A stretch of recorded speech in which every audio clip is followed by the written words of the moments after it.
Hello and welcome to the Flex. This is Matt St. Jean alongside Joe Howie. The end of the regular season is here. That came very quickly there, Joe, and came all too swiftly for the Friars, who kind of seemed unprepared for the way things finished out there. Yeah, I was unfortunately at the game on Saturday. Sacrificed a little bit of Saturday morning sleep to get up to Rhode Island from New York, and man, I wish I had those couple of hours back because that was, you know, I, the sleep that I lost, the Friars, they had on the court because it was not a good game. Just really Yeah, not a lot to say other than it was bad. yeah. There's a team now 13-7 in Big East play, 21 wins on the season, fifth place in the Big East. I think all of that is stuff we would have been okay with if you told me at the beginning of the year this Oh, is how the team's absolutely. going to finish. I think we would have all been okay with it. But there's more than meets the eye with that record and the way this team has played. We're going to get into it. Two losses here to finish the regular season, both at home, Xavier and Seton Hall, setting up a big date Thursday afternoon with UConn at MSG. We're gonna talk about it all right here. Before we get into it, though, as always, a couple reminders for you guys. First, we've teamed up with SeatGeek this season to get you the best deals for tickets to your favorite teams. That includes the teams at Madison Square Garden. If you're looking to get some tickets, get your Big East tournament tickets right now. SeatGeek takes the confusion out of buying those tickets, and they're here to give you some great deals. Get in on the fun and head over to SeatGeek, download their app, and use code NCAA Hoops Digest for $20 off your first purchase. You haven't seen the Friars yet this season. You want to get in a game? Use that code. Go see them this Thursday. You never know. Could be your last chance to do it. So do it right now. Don't sit around. Do it Yes. now while you still can. And as always, this podcast is presented by House Enterprise and in partnership with House of College Hoops.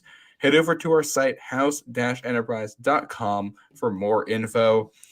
Joe, I don't even know where we want to start with what we've seen in the Amica Mutual Pavilion over the past week. Do you want to go in chronological order and start with that Xavier game, or do we just talk about the Seton Hall one? I think we can touch on the Xavier game. I think I'll start in the hours leading up to the Xavier game. I'd like to sincerely thank the national media for posting that graphic of all the teams that Providence had beaten at home before the Xavier game because unfortunately for us, that ended with Villanova because that was the last team that we beat in that building. But yeah, we can start with the Xavier game in all seriousness. That one, I mean, go down 24 in the first half. You gas yourselves trying to get back in, and then slowly fade away. I mean, Ed Croswell hit a three at the end, which was pretty cool, but that one was another tough pill to swallow. Yeah, and it's if you had said coming into that game that Providence is going to lose at home to Xavier by 5 points, I think that's something you can accept as a Mm-hmm. Providence fan. It stinks, but it happened last year with that Villanova game, and it's like, you know what? Sometimes that happens. It's really hard to be perfect at home. Like Yeah. it's all of these teams in the Big East are good. I don't care that Xavier doesn't have Zach Freemantle. It's a really good team. And you know what? Sometimes a team isn't a great matchup for you. Sometimes it's not that the players are doing anything wrong. Sometimes a team is just better matched for what's going on out there. They get your number on a certain night and you lose a close game. But the fact that that was a 5 point game does not at all tell the story of really what happened. I know. And I would go as far as saying that not having Zach Freemantle actually benefits Xavier on the defensive end with respect to, guarding Bryce Hopkins. But Ed Cooley said it best. Neither team played defense in that game. Xavier dropped 94 points on us at home. I mean, that's really where the salt in the wound comes. Like, I agree, Matt. You can swallow a 5 point loss at home to a ranked opponent that is a tough matchup for you any day of the week. Sure, it stings in the moment, but it's not a bad loss to an inferior opponent, which is a little appetizer for the next game. But it's not a resume bruising loss. Doing it to the tune of losing 94 points at home and you know getting thoroughly curb stomped in the first half, that's where the color starts to splash in here a little bit, and that's where the picture starts to form. And I think This is kind of a microcosm of the past month. Is these final two games here. It started with Xavier, continued into Seton Hall, and I think it's I don't know. I actually don't know what to think because I can't tell you what's going on the other side of that court, on the other side of the locker room walls. Yeah, and that's the thing. We don't know what's going on in there, so all we could do is speculate, and I'm just not going to do that. That's Yeah. not what we're about here. But the team was not ready at the tip for what Xavier was going to bring, and that's not the first time that's happened this season either, where they come out of the gate cold. It was a theme in non-conference, in particular those TCU and Miami games. I think are the ones that stand out on Yep. that front, and points during conference play. But I think a lot of those were games without Jared Bynum, and it's easy to say, hey, they're missing a starter, and there's just only so much they can do. Mm-hmm. This is you're at full go here, and it happened against St. John's. It didn't really happen against UConn. I thought they actually came out with a lot of energy immediately. It just faded. Yeah. But this one, the building was rocking. It's a Wednesday night. It's big TV. Like there's no excuse to not be ready. And I'm not sure what happened there. They could not buy a shot early in this one. Too many turnovers early. The offense didn't know what it was doing. And then obviously the defensive end. But Xavier's one of those teams with the way they match up with Providence. Jared Bynum and Noah Locke offer a lot of upside on offense. Defensively, they're limited because of their size. They always will be. It doesn't matter what scheme you use or anything like that. There's going to be limitations there schematically. So you have to accept the fact that, hey, the defense isn't going to be fantastic with them out there. And you have to match up Devin Carter and do all this stuff. So if that's going to be the case, you have to get some crazy production on offense to match. And 62 points from Boom and Colby Jones. And I don't know exactly what Bynum and Locke put together, but I can tell you it wasn't close. Yeah, very well said, Matt. I think it just year over year, Xavier is always a tough draw for the Friars, and I think that's why you get these blockbuster games is because we'll overperform to kind of match the expectations. But what you said about Bynum and Locke, and this isn't a knock on them. I mean, they're just physically smaller than most of Xavier's guards. It's just a fact. It's the nature of reality. And I think if you look at last year's team, we could compete a little bit differently against Xavier because we started a taller and girthier lineup 1 through 5. This year we're kind of smaller in the backcourt and we're even smaller in the front court too. We lost Nate Watson, we lost Noah Horkler, but you make up with it. You make it up with savviness and a little bit of, finesse around the rim with Croswell. So there's definitely differences in Providence and Xavier physically. And I think that caught up with us at the dunk. But I think when you look at the transition from defense to offense, when the shots aren't falling on offense, there's kind of a hang your head mentality when you get back on defense. And I always say this, great defense leads to better offense. If you're playing bad defense and you're giving up points, you're going to be struggled and disgruntled on offense, and you're going to force shots. You're not going to get good looks. You're going to try and, you're going to try and rush to try and get to the rim too quickly. You're going to put up a bad contested three. And I think over time that just builds up, especially when you're losing in the fashion that you were at home in front of a sold out building that has been claimed as, the toughest place to play, where ranked opponents come to die, X, Y, and Z. I think all factors considered is what produced the outcome on Wednesday night. Yeah. Yeah. And I think another factor in this too, and this is something I think we touched on before the game and I've written about a little bit, like this building at this time of year has been a haunted place for Xavier in recent memory.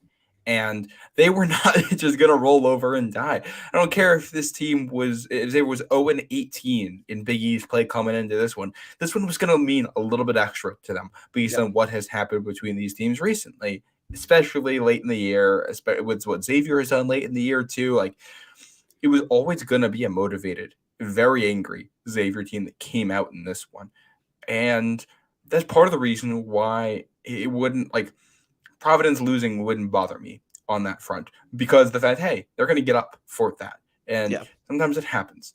Yeah, and if this game went down like the Villanova game did last year, I don't think you're too upset. And that was a game where an opposing offense came in and caused some scheme issues and beat you down all day long and scored a ton. And that happens sometimes, and Providence answered, and the game was basically played in a 6-point window for the entirety of it. I think 30 minutes of the game were played with it being 2 possessions or less. I did a whole breakdown on that last year. And yet the Friars never felt in control. And that was not the case in this one. Friars dug themselves a massive hole immediately and battled back. I mean, that's the thing. We could talk about emotional toughness with this team, especially with the Saturday performance. But the one thing I think that's been consistent with this team, the Creighton loss, the Marquette loss, even the St. John's loss, games where, hey, you get down, you battle back and make it close and give yourself a shot late. And you can kind of overlook the UConn one because sometimes that just doesn't happen. And let's face it, UConn's a really good, talented physical team. Sometimes it just wears you down. Yeah, Um, I also think with the UConn one that this is a rivalry renewed. It's the first time we're playing them since since they rejoined the Big East with fans at Gamble, and also that was a game UConn needed to win because if not, you get swept by Providence. We already beat them by 12 at home. That was a completely different game. But I agree with everything you said, Matt. Like you can't fault the team for their emotional toughness in this Xavier game, especially making that run at the end of the first half, climbing back into it, making it a one possession game in the second half. You can't really fault them for that. The way they came out, different story. The way they picked themselves up and, climbed back into the game, okay, that's fine. You can take that, put it in your pocket, learn from it, and move on. I think it's the way they rebounded on Saturday that is the most shocking and uncharacteristic, not even from the team, of the Providence program under Ed Cooley. I think in his tenure, it's one of the most shocking, hangovers from a loss that I think I've at least ever seen in my time as a Providence fan. Yeah, and I mean, I'm only going to use these words to describe it because we heard Ed Cooley talking about this way of kind of an embarrassing loss. I think that's definitely the most embarrassing home loss in the Ed Cooley era. The only game I could think of, there's really like a stretch of 3 or 4 of them that compares to it, and that's the 2019 non-conference and heading into the 2020 season, Yep. where you've got the Penn home loss, you got the debacle over Thanksgiving out west, and then the blowout against Florida at Barclays. Yeah. But even that, I mean, I think the only individual loss that compares is the Florida one. See, And are I you going would to bring up say Long Beach State? no. I was going to say 2018 DePaul accepted Students Day, the Fair, the weekend but before Villanova. It was a banged up team, and that Right. you have that Even that one had an excuse. explanation. Right. Yeah. Hey, and you know what? I will mention this before we get into anything else. Nobody, and I mean nobody, remembers the Providence DePaul 2018 game. Right. You know why, Joe? Because they rebounded that with an upset win over third-ranked Villanova that punched their ticket into the NCAA tournament. Exactly. So I'll just say this in general for this iteration of the Providence team. Put it simply, you want fans to forget what happened on the senior day. You want it to become remember when that happened? Yeah, You got to win a couple games this week. That's you want to forget that's about that. That's what you got to do. that's the most important thing right now, especially the the sources that be in the conference have now handed us a beautiful opportunity on a silver platter Thursday afternoon to essentially erase Saturday. Maybe not erase, but No. white out for the time being. Yeah, it's an opportunity in large part because it will be a difficult game for Providence. But we'll preview that in a sec here. Let's actually Yep. get into the weeds of this Seton Hall game because man, this is so full context here. The Seton Hall team that has not been playing very well as of late. Like not really at all. And part of that's the competition. They've had some tough games recently. And we've seen them play some good teams well. They played Villanova close. They played UConn close on the road. They've done both of those in the last month. I don't think anybody should have expected Seton Hall to roll over and die in this environment. Not with that coach, not with the amount of experience they have on that team. No. But the only reason the first game between these two teams was close is because Kaderi Richmond went off and was completely unguardable for Providence. And he was out in this game. And Femi Udikale didn't play in the first one. He was back. Kaderi Richmond's a much better player. And also, Trey Jackson was out for Seton Hall. I'm not shocked at all that Seton Hall came out and really wanted to prove something. I think they might have just been surprised at how easy it was from the get-go. I was gonna say, watching Seton Hall, I don't think they did anything remarkably spectacular. Like it wasn't emphatic dunks. It wasn't like uncharacteristic. Well, like I should rephrase that. It was uncharacteristic 3-point shooting, but that's because they were getting wide open looks.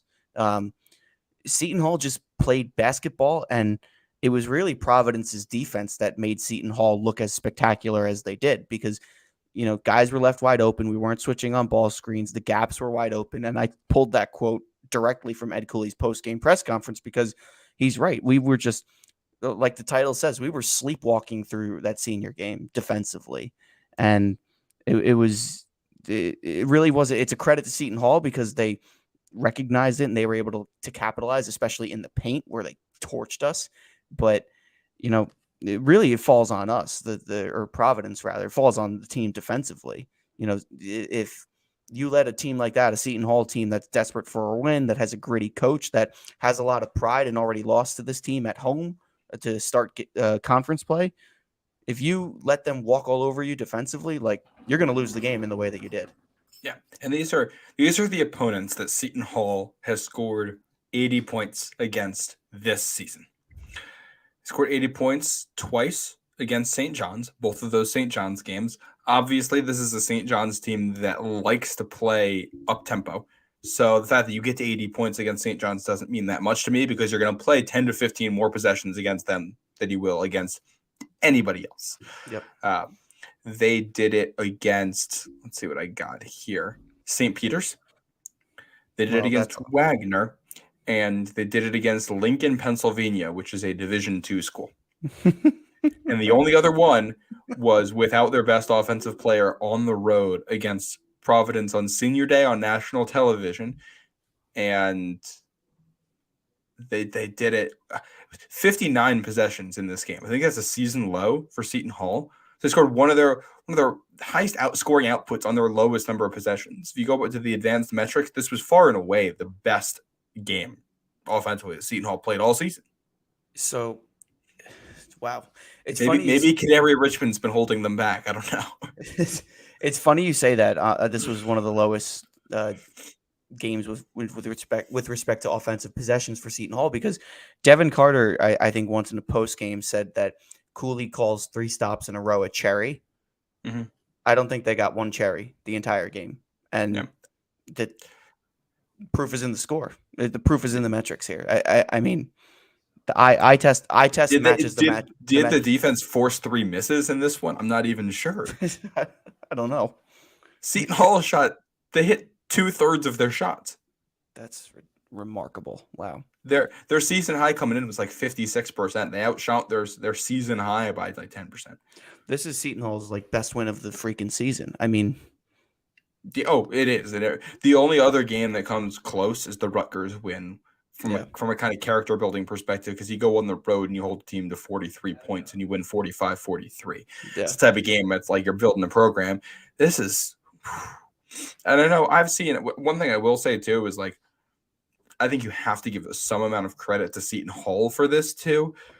I've seen a couple clips of like Jared Bynum getting blamed for going under screens, and I get it, and it's easy to pick out on tape. And I'm not going to pretend to be in the coach's room and know exactly what's right or wrong. But I will tell you, you can go under the screens on just about every single player on the Seton Hall team because these guys are not great shooters. No. And they all want to get to the basket. That's all they want to do. So protecting that lane is important. And the Providence defense did not do a great job of protecting that lane, but Seton Hall was unbelievable from the outside. And honestly, I think the biggest reason for that is Providence's defense made things so easy early. You see the ball going through the net and the team builds confidence. And now it's a different team because they're playing with a confidence they haven't played with since December? Yeah. No, you're totally right. It's a lot easier to score when it keeps going in like that. I think of the Providence stint against Butler in 2019 when Providence played Butler at home for Senior Day. And this was a Providence team that wound up missing the tournament. They played Butler at home for Senior Day and then got Drew Butler in the 8-9 matchup at the Big East tournament and scorched them both times. So I think when you're scoring against a lackluster defense and you see the ball go through the net, it is much easier to score in higher volumes. And then the next game in the Big East tournament, Providence ran into a brick wall in Villanova that that wound up winning the Big East tournament that year. So, I think, with respect to Seton Hall, who do they have? DePaul on Wednesday night, and then they'll have. First time that Seton Hall and DePaul have ever met in the Big East tournament. How's that? That's an interesting fun fact. Maybe the most interesting part of that matchup, to be honest. That is a very interesting fact. They have DePaul. If they win that game, I think they get Xavier, correct? The 2 seed. I believe so, yeah. Yeah. Oh, no. Yes, because they're the 7. Yeah. Yes. I keep getting the Seton Hall Villanova seedings mixed up in my head. 2 of them flip-flop the entire season. Yeah. Yeah, so it would be, they'd get the winner of that gets Xavier, winner of Villanova Georgetown. So Villanova will get Creighton. If Georgetown wins that game, I'm gonna die laughing. I think that would be poetic justice for Patrick Ewing. Just you end your career at Georgetown. Your final win is to knock out a bubbly Villanova in the first round of the Big East tournament that ends Villanova's season, effectively, and then you lose to Creighton. I think that would be a poetic ending for Patrick Ewing. It would be. It would be very funny. But yeah, I will say, I think one of the things that I've picked up on too with the Seton Hall and the Xavier performances for Providence defensively, I really do feel like this is a size issue. It's size and it's communication. And I think Providence looks a little bit slow on defense at some points. And I don't think it's an athleticism issue. I think it's miscommunications. Like people aren't on the same page about when they're switching things. And that's been something that's been an issue since literally the first game. They've had issues with that. I think we saw that at Mohegan Sun a ton. And that's reared its head. So you get guys who can drive to the basket easier because they get that half step on you or that one step on you, which can make the difference. But you also have Colby Jones is a pretty big guy. He's bigger than point guards, so he'll take you to the rim. Sule Boom is still decently sized. He's got long arms. He's bigger than the point guard and shooting guard for Providence, whoever's out there. And the Seton Hall team, the reason they've had issues all year is because they don't really, outside of Alamir Dawes, they don't have like a guard body type on the roster. All of these guys are big and long. And I think they exposed some of those mismatches where they kind of out-physical Providence at some points, which is not something this program has been used to. Yeah, I think that's a really good point, Matt. I think the 4 games really that I think of are the 4 losses that came early in the season. Well, actually, the Rider game wasn't even a loss, so I can't. That felt like a loss emotionally. It felt like a loss emotionally. The Rider game, which we scraped out a win, we had a lot of trouble with defensive communication. And I think that translated when we played Miami, St. Louis, and TCU. And then I think we were able to figure it out for stretches of conference play. And now it's catching up with us a little bit again. And I think the point about, size and physicality is totally well taken. We prefaced this coming into the season that this was going to be a smaller Providence team that was going to look much different than Providence teams of the past. If you look at, the Providence teams that have been successful, late in Big East play, I think of last year's team, obviously, which had Reeves, Mania, Horkler all playing that kind of wing forward with Reeves really as a wing guard role. So historically for Cooley, when his teams have success late in the season, there's a guard, there's 2 or 3 wings, which is a shooting guard, a small forward, and a power forward that are all within the same height and weight of each other, but play a little bit differently. 6'5" to 6'7" range. Right. Isaiah Jackson, Rodney Bullock, Alpha Diallo. Yep. Those are the guys that jump to mind in the recent past. And obviously Reeves, even David Duke as a point guard had that length, which is something I don't think you've seen a lot from Providence point guards. I think it's undersized at the 1 and then oversized at the 2, 3, and maybe the 4. Right. This team does not have that. You have undersized at the 1, 2, and 3, appropriately sized at the 4, undersized at the 5. But what this team lacked in that, copy and paste of sizes of Providence past, they made up with raw talent and, athleticism. I think, Bryce Hopkins is more athletic than Noah Horkler, but, 2 totally different styles of play. Same with Devin Carter, who is smaller and, probably less physical than Justin Mania, but is much savvier defensively and pokes the ball away and plays a different style of defense. So you're looking at a different profile of this Providence team here. And I think, the result is, I wouldn't say it's, something that's plagued us the whole season, but it's starting to catch up with us a little bit as we're facing these teams for the second time around. They're poking holes in what was, what was making it work the first time around. Yeah, and I think there's a couple different ways you can look at this season, but just go back to October and listen to what Ed Cooley was saying then, and things that he told me when we were at media day. And I think it might be a miracle this team got as many wins as it did during Big East play. I think that was a phenomenal coaching job to put that together and make some of these cogs fit into the machine. Because let's look at the roster with the starting lineup that you put out there. There's no world where that's going to be an excellent defensive unit. It can No. be a fine one. It can be a defensive unit that can win you games. That unit is going to win with offense. The issue is that, and then you have guys you can come off the bench who can give you that defense. Yeah. So you could put some defensive lineups out there. Allen Breed, Clifton Moore, or the Corey names Floyd. that come to mind. Exactly. Guys you can put out there to play a little bit of defense. The issue that they've run into recently is that neither of those units has been good enough at what they were supposed to specialize in to consistently win you these games. That's the thing. It's 4-5 since February 1st started. Let's not forget that includes a win over Creighton and a 13-point victory over a Villanova team that has been playing very, very, very good basketball. That win has aged tremendously. It has, and they looked dominant in that game for most of it. So that's the thing. It's not. I don't think it's that this team is bad, and I think it's worrying to see a team play this not locked in what you see on Saturday. But it is just one game, and what happens on that has no bearing on what happens the next time. If you can get either the offensive players to play up to the offense we saw earlier in the season, or some of the defensive players to really give you some lockdown minutes on the defensive end of the floor, you can get either one of those. This team can win some more games this year. If you do both of those, this team can win the Big East tournament. So we're not season's not over. It stinks the way they've played, and I think some of the Ed Cooley quotes are alarming, but the season's not over.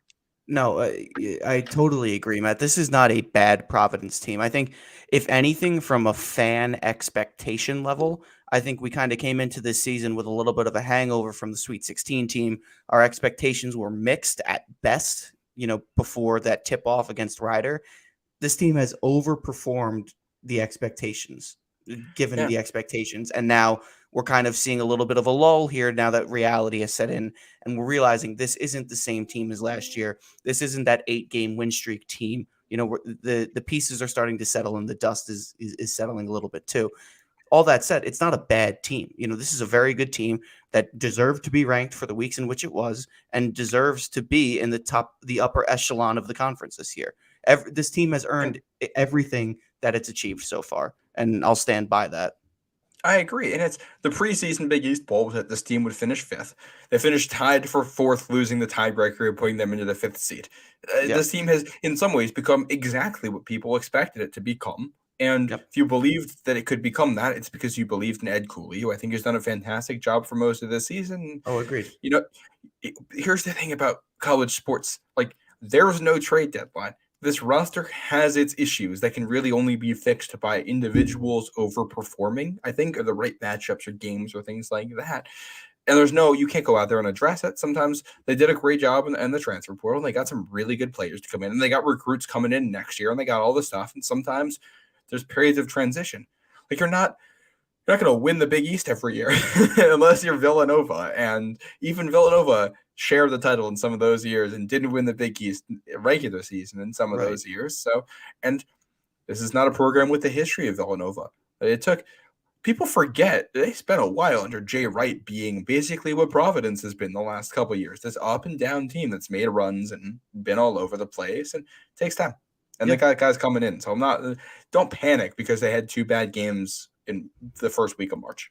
No, I think the key takeaways here is, as we discussed at the beginning of the season, this is a year when Ed Cooley earns the Naismith Coach of the Year award. I think he has done that and then some, given all of the roster overhaul from last season and all of the change. I think this is a team that overperformed its expectations. And quite frankly, if we're talking about the end of conference play here, this is something we prefaced back in October, before the season even started. What we said, Matt, you and I, we'll find the receipts somewhere that this was a backloaded Big East schedule. And through the first 10 games, Providence went 8-2. Through the back 10 games, we went 5-5. And that backloaded schedule, promise at the beginning of the year fulfilled. So I don't think this should come as a surprise. I think because of the way the team performed in the first half, there was an expectation that it was going to continue that in the second half. And sometimes that's just not the way it rolls. You have tougher matchups. Teams see it for the second time in the season. They kind of poke holes in your defensive scheme. And that's the way the ball rolls sometimes. But the fate is still in our control. Ed Cooley has plenty of time right now to get these guys in shape for a 2:30 matchup at MSG on Thursday. Exactly. Yeah. And we'll see if they respond. I think the only concern here is really the fact that Ed Cooley has kind of been calling his players out now to the press for 2.5 weeks, and there hasn't been a response. I'm just going to read some of the quotes from after the game. Shout out to Bill Koch, who does an amazing job. If you don't follow him on Twitter, you should. And he's very good at putting together a thread of all the quotes from a press conference. Cooley said, "This is the worst home loss in my tenure here," and that's on him. He says he's going to motivate his men to be better. Quote, "I'm going to encourage them and inspire them." So they didn't practice on Thursday. Could be emotional or mental fatigue. Could be they're just tired. But he said, "We're not fighting like I know that we can." Basically saying, hey, yeah, it could be that we're tired. Also, being tired isn't an excuse, is the gist of that. Like, it's that mix of understanding where the players are and also asking them to be better because they can be better. So they haven't guarded anybody in 2 weeks since Connecticut. Our defense is soft, not connected, non-verbal. I think that's something that had not been seen since non-conference play. And I think the transition from the TCU game into the URI game was where we saw that adjustment. It's a bad loss. So we'll see if they make that adjustment after this. Quote, Seton Hall played an arrogant team today. That's who they played. They played a complacent, arrogant team today. Quote, are we frauds? Who knows? Yeah, that's harsh words for his own team, but well earned. Yeah, I think, there's no one that knows those kids better than Ed Cooley right now. He sees them every day. He's their coach. So I think that those comments are well taken. The complacency, the arrogance, I think that is probably my favorite comment because, quite frankly, it's the most candid. That is a total peek behind the curtain of how the coach is viewing his own players. And if that's the case, then there needs to be some emotional changes with the team. And again, we're not going to speculate about what goes on behind the closed doors of the Rowan Fryer Development Center during practice. But whatever it is, it was enough for Ed Cooley to speak to the press and call his own team complacent. So yeah, there's clearly something going on, and that's out of our knowledge. But I think that comment in and of itself speaks volumes to the frustration level that Cooley is feeling, and I think it's echoed in the fan base. Now, the positive spin of this here is I think a lot of times when Cooley challenges his players, they will rise to the occasion. I think of Alpha Diallo in his senior year when he got benched after Providence's home loss to Villanova for storming off the court and missing the handshake line. He got benched and then proceeded to have a career night against Seton Hall a week and a half later. So there are the positives and the upsides to being challenged by your coach when you look at sports in general. So I wouldn't be surprised to see a player or two overperform on Thursday. I'm not making that prediction now because I don't know who it is. I don't know who he's referencing, but I wouldn't be surprised to see Providence come out hot on Thursday afternoon. Yeah. And I'll be intrigued to see if there are lineup changes. I think that is absolutely a possibility. I don't know if I'm going to predict it, but at this point, I wouldn't be shocked if we do see it. If it happens, I think Bryce Hopkins and Ed Croswell are safe there. I think Devin Carter is safe. I think the two guard spots, if there's going to be a change, that's where it's going to be if you want to start with some emotion. I'll tell you this much. If what's going on behind closed doors isn't enough of a kick to get guys going, maybe starting two freshmen in the guard spots at MSG in a game like that is the kick that is required. And I mean, I don't know if Jaden Pierre and Corey Floyd are ready for that limelight. I do know that they have played well and both played well against UConn when the team beat them back in January. I'm going to actually take it a different route. I agree with you, Matt. I'm not going to predict that he does change the starting lineup because I think it doesn't matter. I think the amount of playing time someone gets throughout the tenure of the game is really what makes the difference. If he was to change the starting lineup, I would predict you bump Hopkins up to the 3, Devin Carter plays the 2, Croswell plays the 4, Clifton Moore starts at the 5, and then there's a change at the 1 spot, whether it be Bynum, Breed, or Pierre. Because I think when we saw a lot of success, really the only glimmer of success over the past 2.5 weeks was at Georgetown. It was with a bigger lineup, with Clifton Moore logging time at the 5, Croswell at the 4. Hopkins wasn't on the floor for that because he was in foul trouble, but offensively, I think he would be a good spark at the 3, and Devin Carter. So if this is a big if the starting lineup was to change, I think that is the direction he would go in. I think that is also absolutely fair there, which is you're staking off the same 2 guys. You're replacing one of them with a bigger guy, and I think that's part of it. And side note, I'll go back here for a second to the big picture.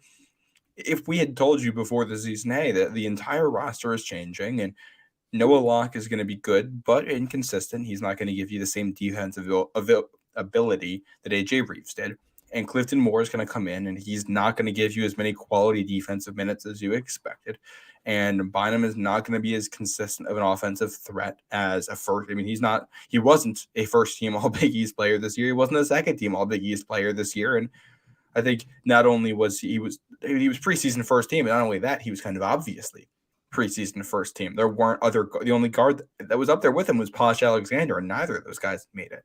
Right. So it was an open guard competition in the Big East, and he was very clearly not in the conversation pretty quickly. And if we told you all of that and still told you, hey, this is a team that's going to win 13 conference games, I think most people would take that, because sometimes you pick the guys in the summer and they just aren't quite as good as you think. That happens sometimes. It's an imperfect science. So you want to know a comparison that I want to make for Jared Bynum? Do you know who the last Providence guard was that received preseason all-conference honors, did not receive them at the end of the season, and then was on a Providence team that was seeded 5th in the Big East tournament? Oh, boy. It's not Kyron in 2018, is it? It is Kyron in 2018. Okay. I forget if he was first team or second team preseason, but he did receive preseason conference all-team, all-selection honors. Did not receive anything at the end of the season, maybe honorable mention, but he was not a first or second team selection end of the season, and that Providence team was seeded 5th against Creighton in the 2018 Big East tournament. I'm not going to say anything else that happened, because if you're a real Providence fan, or you can just go check ESPN to see. But yeah, well, here's the thing too. There's 2 Providence teams in the new Big East when it comes to Big East tournament performance that rise above the rest. That's the 2014 team and the 2018 team. Neither of those teams finished the regular season all that strongly. Both were incredibly inconsistent. Both were a seed somewhere in the middle. I believe that 2014 team was, yeah. Yep. And you go back to that 2014 team, that was a group that didn't really play great defense. This is, I think, the worst Providence defense since that group, something like that, depending on how you measure it using Ken Palm and all that. But team profile, this team and the 2014 team are the 2 teams that are, hey, they're going to win with offense. They got an undersized guard, and they're not going to play the best defense, but they'll do enough to get it done. So just a reminder that there's this assumption that if you're playing hot the first week of March, you're going to be hot the second week of March. And I don't know if there's any statistical evidence whatsoever to back that up. I think that's, just that's just momentum. I mean, there's really no stat for it, and it's mainly backed by fan passion on Twitter. But I think you're right, Matt. That 2018 Providence team, who did they had? They snuck past St. John's on senior night at the Dunk. I think that was a single-digit win that they had over St. John's. In the final 30 seconds, they pulled away. Before that, they got beat at Xavier, and then went into the Big East tournament and made a a historic Yeah. run to the championship where you took every single team you played to overtime. Like, And that team had a home loss in February to Seton Hall by 12 points. And we talked about the up and downs. That team, they went out to Marquette and won. That team beat Georgetown, and they lost to DePaul, beat Villanova, lost to Butler, lost to Seton Hall, beat Georgetown, lost to Xavier, beat St. John's. You don't learn anything from that other than, hey, this team can be good when it puts it all together. right. And we know that about this Providence team as well. I think the odds of this team coming out on Thursday and kicking ass and winning by 10, 20 points, and the odds of them going out there and just laying an egg, and that's basically kind of feels like it for the season, are roughly equal because we've seen this Providence team do both of those to UConn this season. I think it's unfortunate that UConn seems to have figured it out again, and I think that's an issue for Providence, but you know what? You got to earn the wins. And let's not forget, like, we saw UConn slump and then figure it out. Right. And this happens. And Providence and UConn have like the exact same conference resume too. I don't know if you've looked at it. They very, very identical. It's the only differences are that UConn lost to St. John's at home, Providence did it on the road, and Providence lost to Seton Hall at home. UConn did it on the road. Other than that, all of the losses are the same, plus the split of the season series. The only difference between these teams is who they were in the non-conference, really, for what we've seen in conference play. Don't tell UConn fans that because they're going to hate how equal we are. They are going to hate that. Well, and here's the thing. The non-conference does matter, and that's why UConn is seated above Providence. But hey, this is the Big East tournament, not the NCAA tournament. No, I meant with respect to our Big East profiles. You're right. This is the Big East tournament. It's not the what did you do in the PK 85 tournament. Like what you did then, sure, it has an impact on what you did now, but you're seated in the Big East tournament based on your conference record. And you know, what you did before December really just means jack shit. So with respect to Big East tournament seeding, and we look at this, and it's, you know what? For the last time they played, Alex Caravan just stole Bryce Hopkins' lunch money all day long. Adama Sanogo was all over Ed Croswell all game. I think we saw Andre Jackson really be an X factor for UConn. We saw Jordan Hawkins take Devin Carter's cookies, and UConn wanted it more in that one and asserted its will. All of that is true for just flip the names, and that's what happened in the first meeting. Yep. Both these guys can give it back and forth to each other, and neither game they played was close. So I don't think we know exactly what's going to happen. What's going to go down Thursday afternoon. If I had to guess, I'm going to say third time's the charm, and this is where we're going to get the slugfest where you're trading blows between the two teams. If I had to guess. Yeah.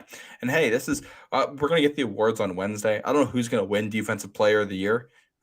With what we saw over the last week, the two front runners are Devin Carter and Ryan Kalkbrenner, and I think it's hard to pick either of them after what happened this week. But I'll tell you this.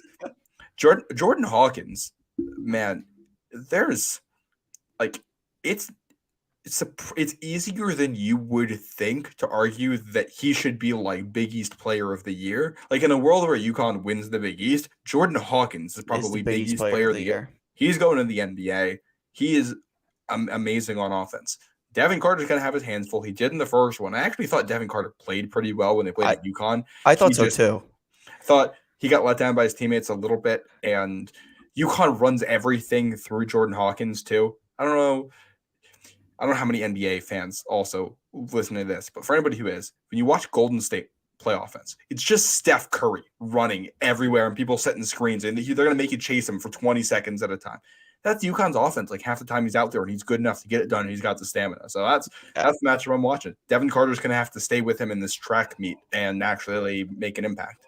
And you know what? I'm glad you brought up Devin Carter, because I think if you take a look at the past 4 weeks too, he has been very consistent, and I feel badly for him because a lot of the criticism is pointed at the team collectively, and it is a team sport. So you win as a team, you lose as a team. But Devin Carter, he's the type of player that is the first one in the gym, last one out, and just gives it all each and every night. So I feel badly because he has been producing consistently over the past 2 weeks. So it should be interesting to see how he rebounds with the with respect to the rest of the team on Thursday. Yep. I am 100% agreed. I think he is going to be huge. I'm also going to look at one guy. I mean, Corey Floyd to me is such an X factor for this game. He was so good in the first one. And that was without Bono. One thing I find really interesting is two of the team's best games this year have been without Jared Bynum and without Bryce Hopkins, respectively. I do think that's where, well, Providence hasn't always come out strong. They always do respond to adversity, with maybe this Saturday being the lone exception all season. Mm-hmm. And I don't know, like it's Jared Bynum went out and other guys stepped up in ways that I think they responded emotionally. I think Corey Floyd could be a huge part of this game if he brings that A game. Defensively, he was fantastic in the first matchup against UConn, and I think his performance was highlighted by that monstrous 3 going into halftime. But on the defensive end, I think he was the unsung hero in the first matchup. The second matchup, he didn't get as much run. And I don't think that was the best environment for it either. The second he was in, the entire arena was filled with boos because everyone knows he was from UConn before he came to Providence. But I think you're right. Corey Floyd is someone who, if it's not on Thursday against UConn, it should be over Providence's at the very bare minimum. Next 2 guaranteed games, Corey Floyd should get more minutes. Yeah. And what I'll say is in that first meeting, Providence was most efficient on offense when Corey Floyd was in there. 2.28 points per minute when Corey Floyd was on the floor in that one. Yep. And it was one of their best defensive, one of their best defenders. Alan Breed was up there. Noah Locke actually was credited with playing pretty good defense in that one. But I think he played most of that game, and that's, yeah. And I like what you brought up about the lineup you could see with the double bigs, because it gets Devin Carter to that 2 where I think he fits, which is important. But I don't know. I mean, do you consider a lineup that's like Corey Floyd, Noah Locke, Devin Carter, Bryce Hopkins, Ed Croswell? I think that's one that worked pretty well the first time these two teams met. If you are to go with that lineup, you're going to have to run a point forward offense where you're having Devin Carter or Bryce Hopkins play the point guard role. I don't know if I trust Corey Floyd to do it. I certainly don't trust Noah Locke to do it. You need one of the sophomores to really take the reins of the offense there. And this is where I think Jared Bynum does become super invaluable to this team, is because you can put Alan Breed in, but he's really a true combo guard, and all the credit to the world to him, because he's filled backup point guard roles for basically the entirety of his time at Providence. But with that said, he's not as good at running the half court as Jared Bynum is. Same with Jaden Pierre, who is still a freshman, so you can't fault him for that either.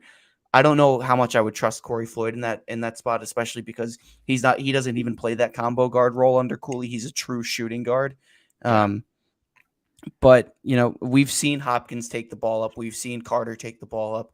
We haven't necessarily seen too much of them running the half-court offense, which I think would be interesting. A lot of the times when they do bring the ball up, it's in transition. So take that with a grain of salt. But if we were to run a lineup on the floor like that, just be patient with the offense, because it might not flow as smoothly as it does when Jared's on the floor. Yeah. Do you want to know which lineup was the most efficient in the first meeting? The best 5-man grouping? This is going to be real interesting for you. Can I guess it first? One, you can. I'll just give a little bit of background here. There were two different lineups that were +5 on the floor in the first meeting. One of them didn't play very much. One of them only played 2 minutes and 37 seconds. That was a group that kind of put a run together. The other one did it for over 4 minutes and played a lot better in that stretch. And it was the most played lineup outside of the starters, and then the starters with Breed instead of Bynum. Okay. So it's not the starters plus Breed replaced with Bynum. Nope. So I'm gonna guess Croswell. Nope. Already wrong. Damn it. Okay. Clifton Moore. Yes. So Clifton Moore is one of the 5. Bryce Hopkins. Yep. 2 of them. Devin Carter. Nope. Okay, so I think I have it. Clifton Moore, Bryce Hopkins, Noah Locke, Alan Breed, and Corey Floyd. Yeah. Ding, ding, ding. Wow. That is it right there. Yeah, it's Interesting. really, really interesting to look back at that. And that's, I think, one of the things that I had kind of touched on earlier and we've talked about is how do you get offense and defense on the floor at the same time? Well, let me tell you, with Allen Breed and Clifton Moore out there, that gives you a ton, and Corey Floyd, that gives you a ton of defense, and you're relying on Hopkins and on Noah Locke for the offense. And those are two guys who can be fine on defense, not really worried about effort on defense for those guys, and they can both play enough that, okay, now they can be the third guard and the second big defensively, and they can get covered and protected a little bit. And I don't think you want to go to that lineup for extended periods of time. You're obviously going to be switching up who's on the floor, but that's one that was effective in the first meeting. Interesting. I think the Allen Breed dynamic is interesting. I'm looking at the stats right now. He only shoots a hair shy short of Jared Bynum from the field, from the stripe, and from 3-point land. And that's while playing, almost 10 minutes less per game than him. I think that's an interesting dynamic there because if, we are going to sacrifice offense for defense here and take into consideration that, Breed will run the half court, like Breed can score. It's not, and he can score it at a very similar clip to Bynum. So we're not sacrificing too much with respect to Breed, yeah. scoring. Yeah, and it's, if we're talking about kind of the offense defense switch, what Breed gives you on offense is basically what like Noah Locke gives you on defense. He's never going to be the focal point, but he can do just enough as long as he's kind of your fourth or fifth best guy out there. Right.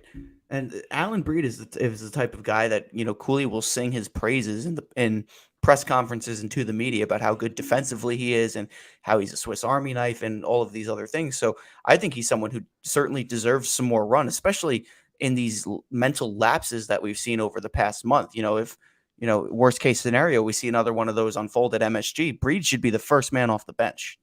Yeah.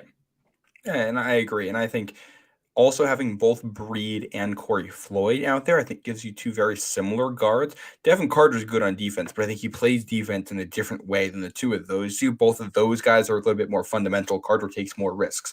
Right. And Floyd and Breed are very switchable, which I think helps you a ton when you're dealing with a guy like Jordan Hawkins, because if you're going to have a guy that's running around and you're setting picks for him like crazy, being able to switch on some of those screens and give him less space on the outside helps him. So, completely different side note, but do you know what I just thought of is I keep referencing this 2018 run in the tournament. Do you know that the two guys that were really impactful in the Creighton game and the Xavier game? Hit me. Malik White? Mekhi Ashton Langford and Nate Watson, who were both freshmen at the time. Yeah. Was Malik White on that team? He was on that team. Yeah. Didn't he give some good minutes too, defensively? He did give good defensive minutes. And Drew Edwards off the bench was fantastic on Jalen Brunson in the second half of the championship game against Villanova. So this isn't uncommon where, we'll get to the Big East tournament and Cooley will look to his bench guys to give you meaningful minutes. I mean, Drew Edwards was the lowest of role players on that year's team, and he logged a ton of minutes in the second half just because he was expendable for fouls and he was playing great defense. Yeah, and I think it's also important, Jalen Lindsey was basically a non-factor for that 2018 Big East tournament because he was dealing with kind of the lingering effects of a concussion at that point, playing through it and giving good defense and some rebounding, but his shooting just wasn't there, and that's right. I don't know. I mean, I look at it. This is kind of a tough situation for Ed Cooley in that I think some of his groups of players that play the best together don't always include the best players on the floor. Right. No. You don't want to take Devin Carter or Bryce Hopkins or Ed Croswell off, but sometimes the guys play better when they're not out there. And it's not a slight to individuals; it's a team sport, not an individual thing. Bryce Hopkins earned his unanimous Big East first team selection, one of only two guys. And I think the other guy there is going to be the Big East player of the year. Right. He has earned that. He's played phenomenally. Also, when he's not out there, I think we've seen other guys step up. And I'm not going to really single him out. I think it's more of a lack of size for Ed Croswell and Devin Carter's occasional inefficiencies on offense where we've seen, hey, we can shake things up a little bit. But sometimes it isn't about your best. Sometimes it's about your best five. Sometimes it's about your best seven. Sometimes it's about your best player. And I think they're back to figuring out all two of the three. I think they know their best player. Yeah, no, you're totally right. I mean, We saw Cooley go through that 2019-2020 season for stretches without Alpha Diallo on the floor because it just wasn't working at the time. Or, Yeah, without David Duke on the floor and he was the second highest scorer. It's kind of a feel thing when you get into the heat of the games. I remember David Duke and AJ Reeves' freshman year, 2018-2019. The lineup that took us to overtime at Creighton was Malik White, Drew Edwards, forget who the three was, but Khalif and uh, now I'm forgetting, but it was the role playing guys. yeah, None of the stud fresh Reeves wasn't in, Duke wasn't in. It was the role players. So yeah, just yeah. an interesting dynamic to keep in mind. And I also think I look at that 2020 team. Remember that win at Villanova, which was a huge turning point for that group. For long stretches in that game, they'd switch to a zone and they would go with the um, Lawan and Malik guard Right. combo with Duke at the three. With both Khalif Young and Nate Watson out there, or Emmett Holt got some run in that Yeah. game when he didn't play much that season. They'd go with a big back line, and they kind of would play with almost two centers, 2 point guards, and then either AJ Reeves, David Duke, or Alpha Diallo out there in that middle spot for long stretches of that game, and it worked. So you know what? We're past the point I think of egos with this team, especially with the last two losses.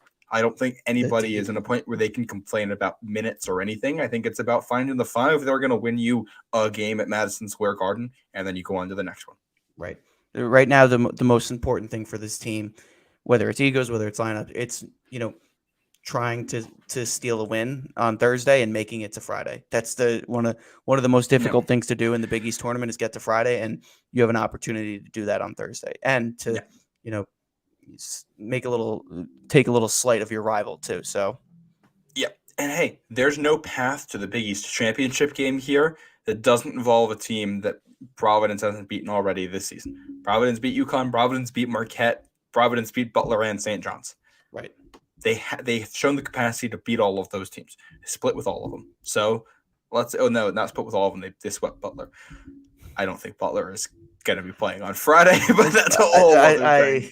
I don't think that it's a bridge I don't think we're crossing. I'll defer to Michael DeRosa on any Butler comments, but I share your sentiment, Matt. I don't think we have to. I don't think we have to worry about Butler entering the building on Thursday. But yeah, what I do think is I'll add another point too, and I had said this to you before we started the show that we're talking about what could happen in some of the positives. There's a situation here where the Providence team that we saw this past week is the same one that we see on Thursday, and the team loses. And it's the same one that we see in the first round of the NCAA tournament, and the team loses.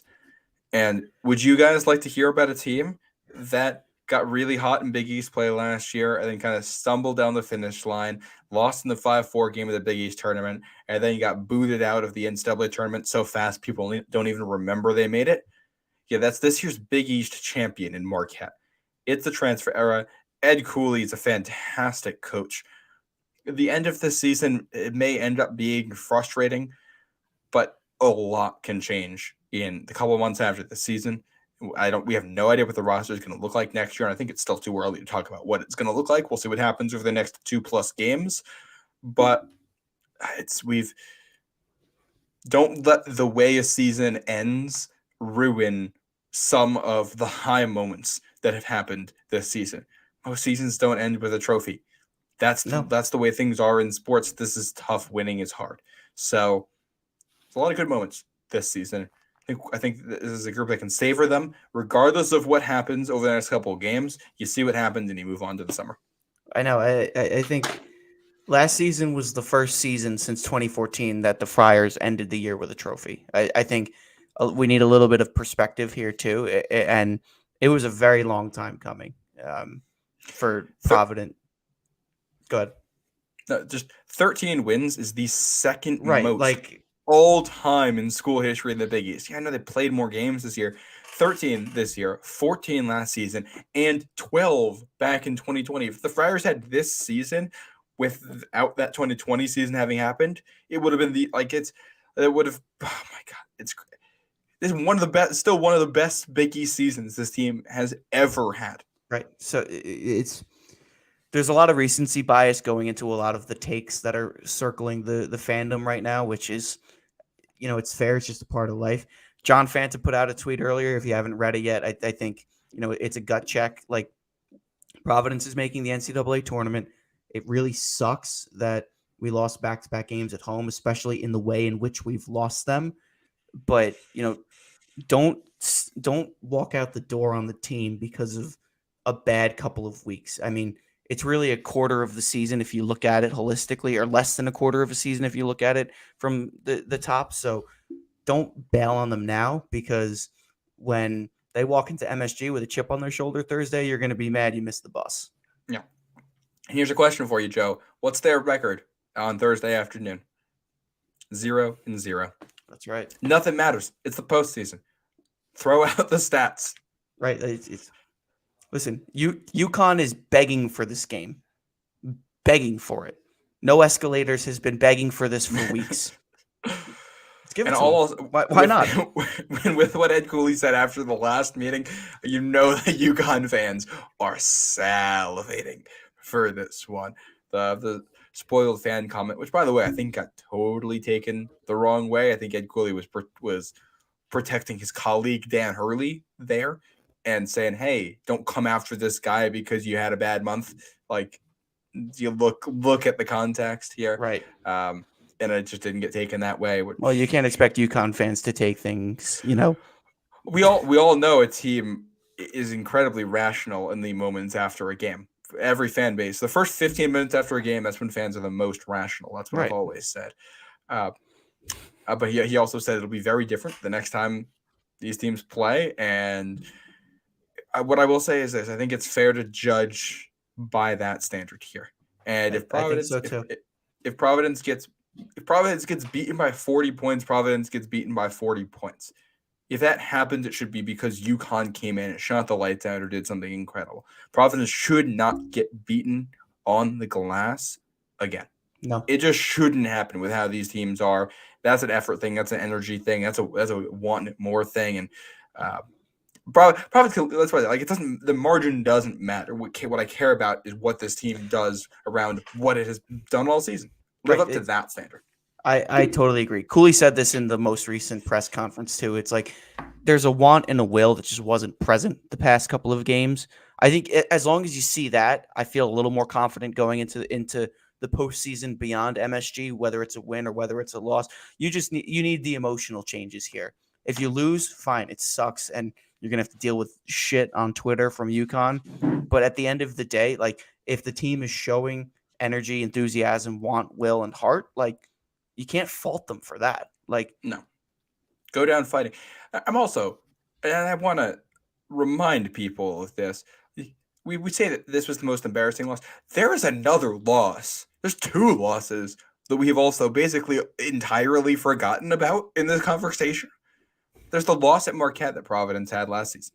Yeah. Which people don't really talk about anymore. You know what other loss people never talk about? Providence has lost to Creighton in the Big East tournament. Why? They won the regular season thing, and then they won NCAA tournament games.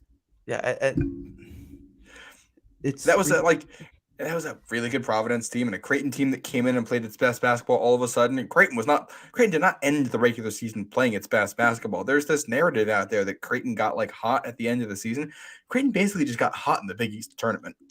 Right. Also, mind you, Creighton came to Providence, got their teeth kicked in on our senior night, and then returned the favor at Madison Square Garden. Like, the more and more we're talking about this, the more and more I'm realizing in real time that teams don't go into the tournament and have success that have hot ends to the regular season. I think, good teams win tournaments, right, regardless of whatever the last game they played was. Right, like whatever happened yesterday, whatever final scores happened yesterday means absolutely nothing with respect to Thursday. Like zero, because guess what? Yep. All teams are playing away from home, unless you're St. John's, New York's team, even though they live with the Yankees and the Mets and the Knicks.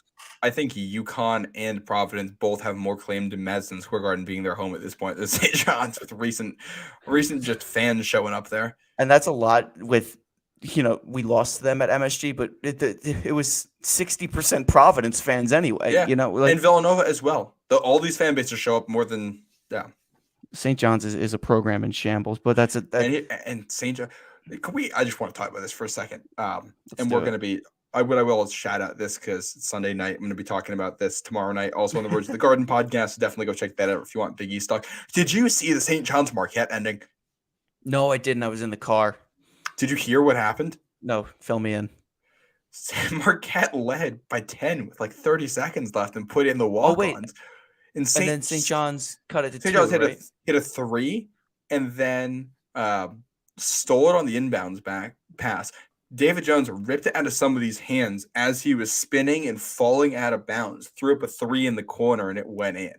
Marquette, I think, hit 1 or 2 free throws or both free throws or whatever. St. John's comes back down. I think it was Edowusu, throws up the three-pointer, banks it in as he's getting a hit, hits the free throw, cuts it to 2-point game. Marquette misses both free throws, and then St. John's comes down, gets fouled on the shot, hits the first free throw, misses the second, and that was in like 3 seconds left, so St. John's loses.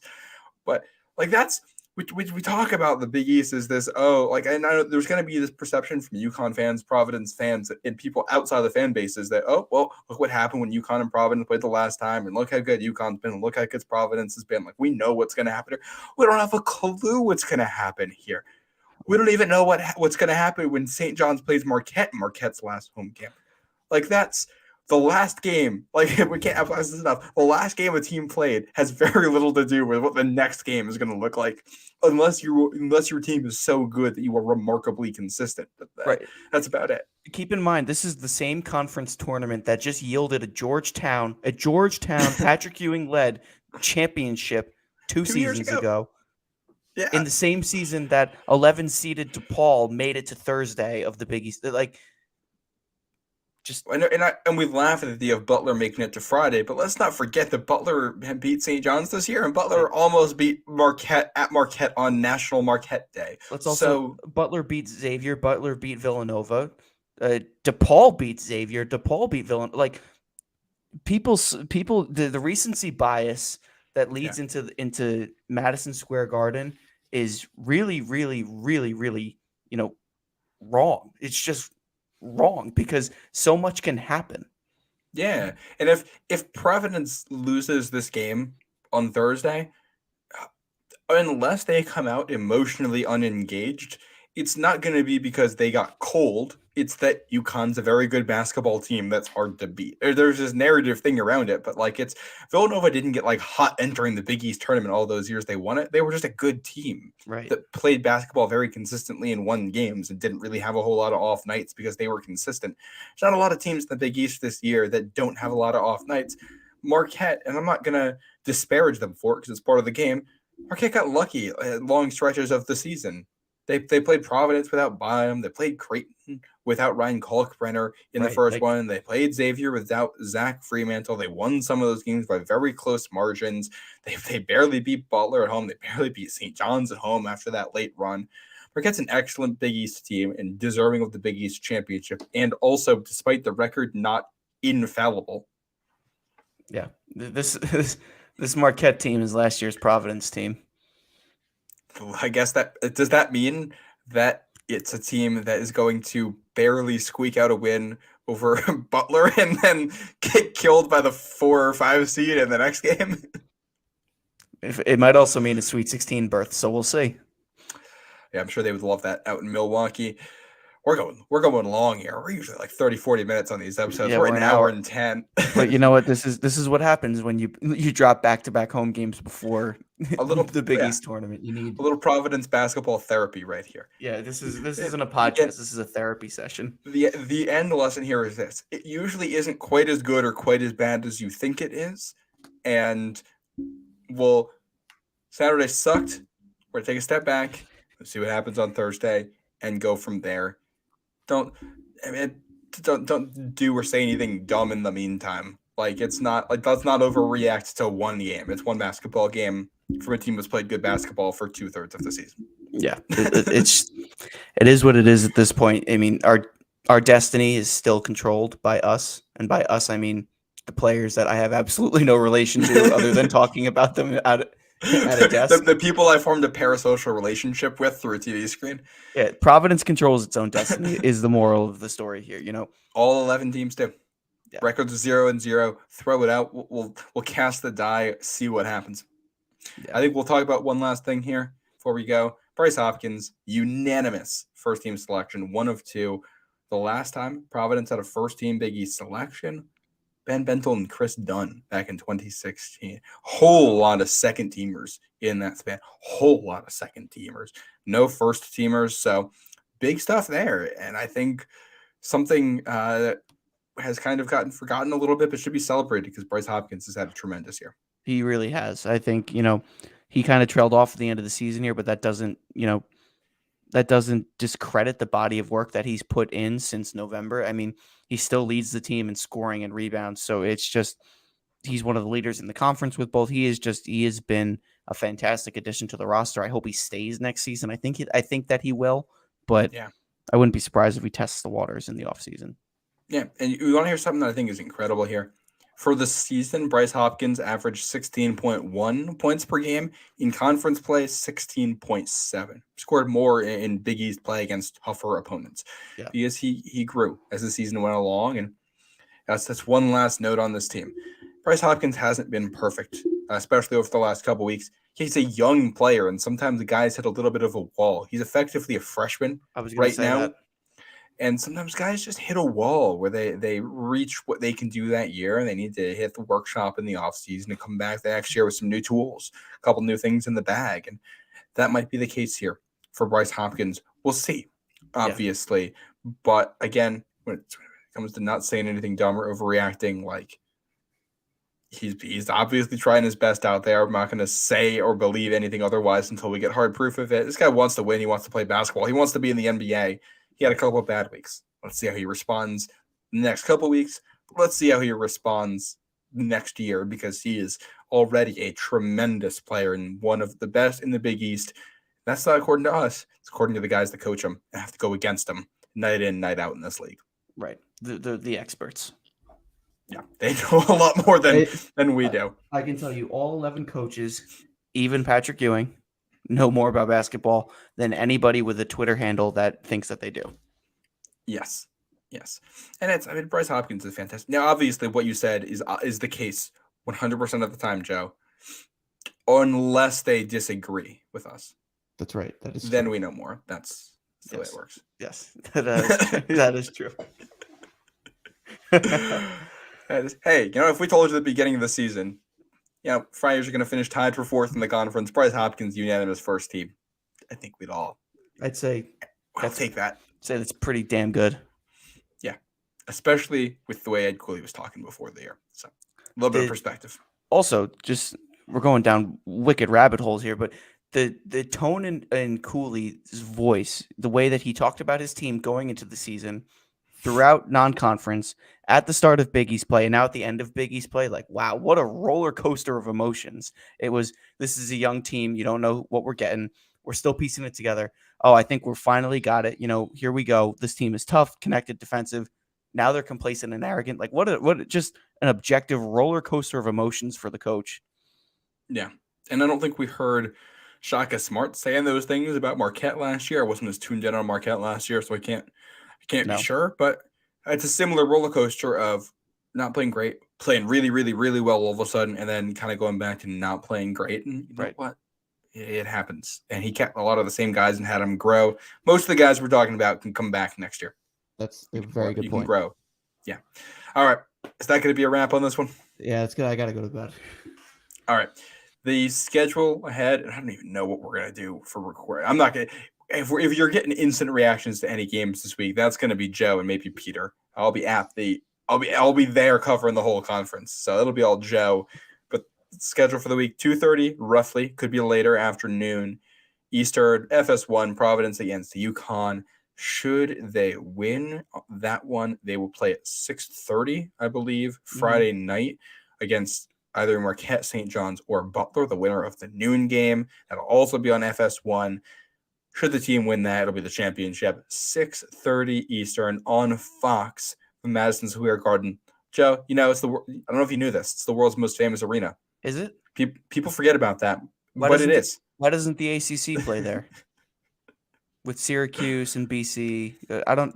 Yeah. Do you know who the Big East is sharing New York City with for conference championship week? The A10. Yeah, they're down in Brooklyn. Yeah, Might Barclays Center. Yeah, a little interesting basketball down there. Fun fact I learned about the A10 tournament.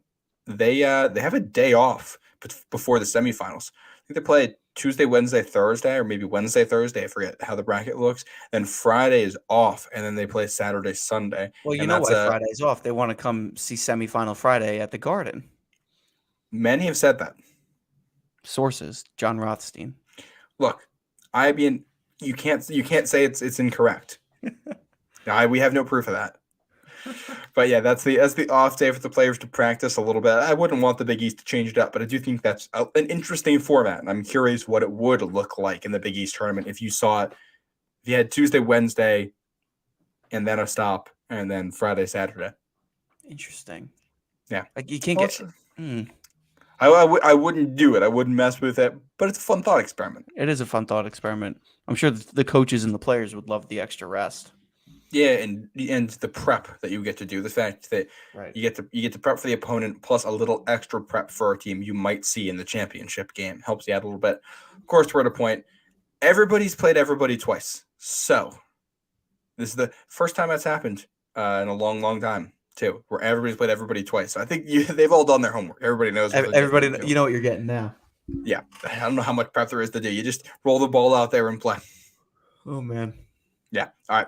That is Joe Howie. I'm Matt St. Jean. I don't know when you're going to be hearing from us next, but you will be hearing from us at some point in the future. You heard the dates.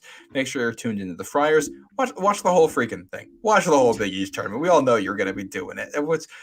Make sure you have your time scheduled off at work Wednesday and Thursday afternoon if you're not already going to be there. Block that off. Don't get in meetings. Just get the little thing to keep your mouse moving so it looks like you're online and go in the living room and watch on your TV. We all know what's going on. Nobody's working this week. March Madness is here. Again, Joe Howie, Matt Sanchi, and this is The Flex. Thanks for listening, and we'll catch you next time. Go Friars.